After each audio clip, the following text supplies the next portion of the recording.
Hey guys, I'm Infamous One here with a very short video on how to run your Windows 10 basically a little bit faster. First you have to go to your task manager, then startup. As you guys can see, I have 4.7 second startup time.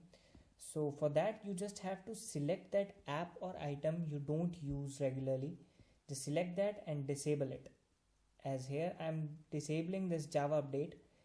And if you guys have many applications here which you don't use regularly, just select on it and disable it. It will help you make your startup time a little bit faster. And the second option is clean your RAM. For that, just Google RAM map, and from the very first option here select RAM map and download this 291 KB file. Wait for a second,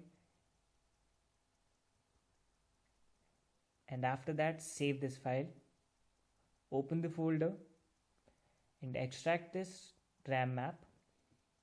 After extracting, just open this RAM map application. As you guys can see, this much memory is being used by my system. These are the processes.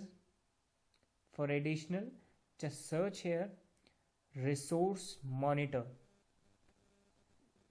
and to your memory section you can see I have 717 MB standby memory, 64 MB modified memory.